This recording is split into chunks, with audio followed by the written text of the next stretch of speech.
Au nom du Père et du Fils et du Saint-Esprit. Amen. Mon Seigneur et mon Dieu, je crois fermement que tu es ici, que tu me vois, que tu m'entends. Je t'adore avec profonde révérence. Je te demande le pardon de mes péchés et la grâce de faire avec profit ce moment de prière.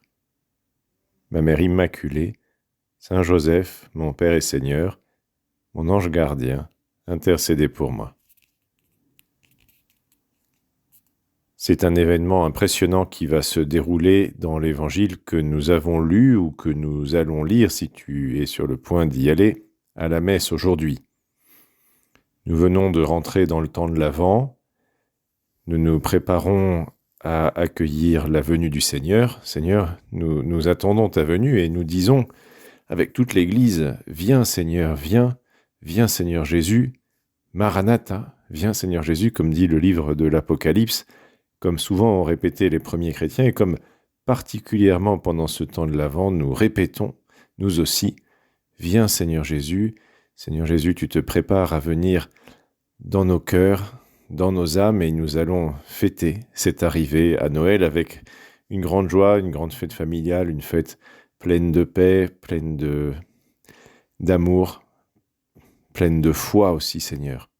Et alors justement, la foi, c'est ce que nous allons voir aujourd'hui dans cet évangile que je te propose, si tu le veux bien, de méditer quelque peu. L'évangile raconte un événement impressionnant. C'est Jésus qui est à Capharnaüm. Donc Capharnaüm, c'est une ville pas très loin de Nazareth, où Jésus a d'une certaine manière sa base en Galilée. Et là, c'est un centurion qui s'approche de lui.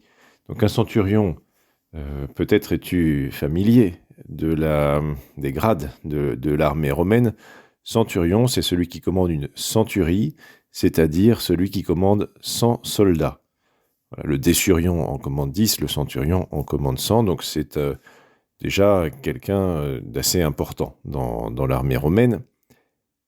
Mais pour nous, ce qui est important de voir, c'est que ce n'est pas un juif, c'est un païen. Et ce païen s'approche de Jésus parce que sans doute, il a entendu dire, ou même peut-être il connaît Jésus parce qu'on est à Capharnaüm. Ce païen s'approche de Jésus et va lui demander une guérison. Parce qu'il a un serviteur qui est couché chez lui, qui est paralysé et qui souffre terriblement. Et donc ce centurion, qui aime beaucoup son serviteur, est pris de pitié pour lui. Sans doute, les médecins qu'il a consultés n'ont-ils rien pu faire, ou peut-être même s'est-il adressé directement à toi, Seigneur. En tout cas, voilà, il s'est dit, c'est Jésus qui peut guérir mon serviteur. Et Jésus, toi, Seigneur, tu es touché par cette requête qui provient d'un homme qui n'est même pas juif. On sait par un autre évangile, c'est pas dans celui de Saint Matthieu qu'on lit cette année, mais dans un autre évangile, on sait que les Juifs autour du centurion disent à Jésus « Il mérite que tu lui accordes ce qu'il te demande, parce que c'est un homme qui aime notre nation et il nous a même aidé à reconstruire la synagogue. » Donc c'est quelqu'un, ce n'est pas un occupant romain brutal, c'est quelqu'un qui aime le peuple juif. Et Jésus lui dit, très simplement, « Je vais aller moi-même le guérir. » Alors, c'est là qu'il y a cette phrase magnifique et que tu connais parce qu'on la reprend à la messe, à chaque fois avant de communier. Le centurion répond à Jésus, « Seigneur, je ne suis pas digne que tu entres sous mon toit, mais dis seulement une parole, et mon serviteur sera guéri. » Le centurion connaissait les usages des Juifs et il savait que les Juifs n'entraient pas chez les païens. Il sait que quand Jésus dit « je vais aller moi-même le guérir », il prend, entre guillemets, un risque, le risque d'être critiqué, et il veut lui éviter cela. Et donc il dit « Seigneur, je ne suis pas digne que tu entres sous mon toit, mais dis seulement une parole et mon serviteur sera guéri. » Voilà, il sait que Jésus peut guérir son serviteur, même à distance. Et donc, pour sans doute entre autres, éviter à Jésus d'être critiqué par les gens qui l'auraient vu rentrer dans la maison d'un païen. Il lui propose qu'il le guérisse de loin. Voilà un homme qui, à la fois, il sait que Jésus a fait des miracles, mais la plupart des miracles de Jésus ont eu lieu parce que Jésus touche le malade, ou du moins est proche du malade. Mais il a tellement foi en Jésus qu'il sait que même à distance, bien toi, Seigneur, tu peux faire ce que tu veux et tu peux guérir son serviteur. Et cette foi s'exprime dans cette phrase qu'il dit à Jésus, « Moi-même, qui suis soumis à une autorité, j'ai des soldats sous mes ordres. À l'un je dis « va » et il va, à un autre « viens » et il vient, et à mon esclave « fais ceci » et il le fait. Et saint Matthieu raconte que Jésus fut dans l'admiration. Il est dans l'admiration. Alors pourquoi, Seigneur, tu es dans l'admiration pour la foi de cet homme? Quelle est cette foi qui transparaît à travers cette déclaration? Bien, le centurion, on l'a dit, commande une centaine d'hommes, mais il est lui-même subordonné, il a lui-même des chefs. Et pourtant, lui qui a un chef, qui a plusieurs chefs, bien quand il donne un ordre à un subordonné, ce subordonné le fait. Donc Jésus, qui lui n'a même pas de chef, à plus forte raison, quand il va donner un ordre, cet ordre sera suivi. Si Jésus décide de guérir le serviteur du centurion, ça se fera. Donc qu'est-ce que le centurion est en train de dire en réalité? Il est en train de dire que Jésus n'a pas de chef. Jésus est fils de Dieu. Jésus est Dieu lui-même. Le centurion est peut-être en train de reconnaître la divinité de Jésus, chose que les autres n'ont pas vue. Et Jésus d'ailleurs le dit, « Amen, je vous le déclare, chez personne en Israël je n'ai trouvé une telle foi. » Chez personne en Israël je n'ai trouvé une telle foi.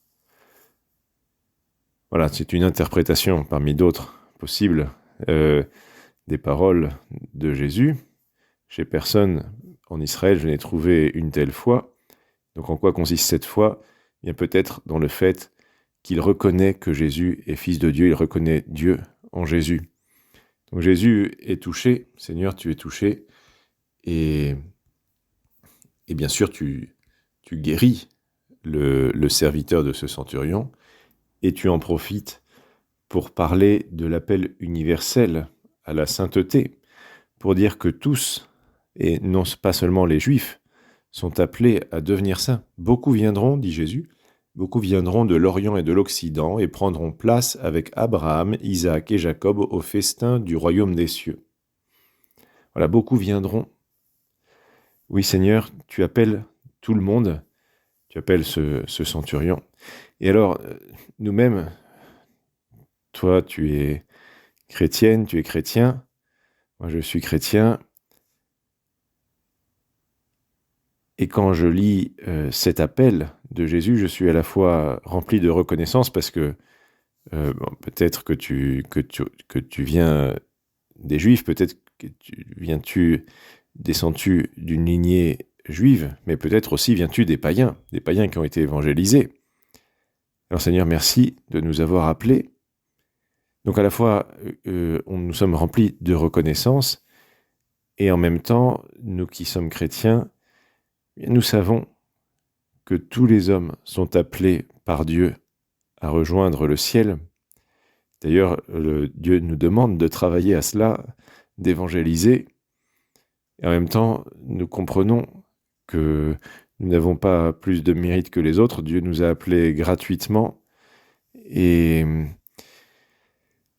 beaucoup de gens entreront au ciel. Nous ne pouvons pas juger qui que ce soit. Nous aurons des surprises lors du jugement dernier.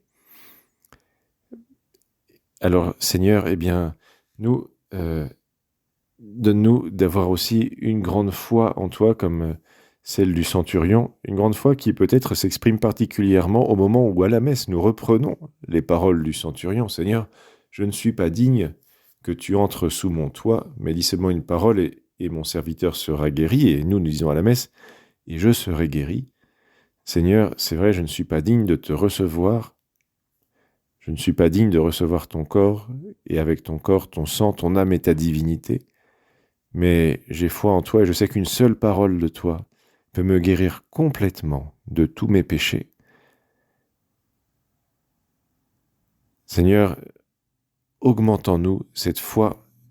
Donne-nous de bien nous préparer à la fête de Noël, de bien profiter du temps de l'Avent pour grandir, et notamment pour grandir dans la foi, pour t'accueillir, toi qui vas venir comme un petit enfant, dans la foi, pour t'accueillir, toi qui vas venir grâce à la Vierge Marie, que nous prions également, pour t'accueillir, une fois de plus, répétons-le dans la foi. Bien Seigneur, augmente en nous la foi par l'intercession de la Vierge Marie et de tous les saints. Je te remercie, mon Dieu, des bonnes résolutions, des actes d'amour et des inspirations que tu m'as communiquées dans cette méditation. Je te demande de m'aider à les mettre en pratique. Ma Mère Immaculée, Saint Joseph, mon Père et Seigneur, mon ange gardien, intercédez pour moi.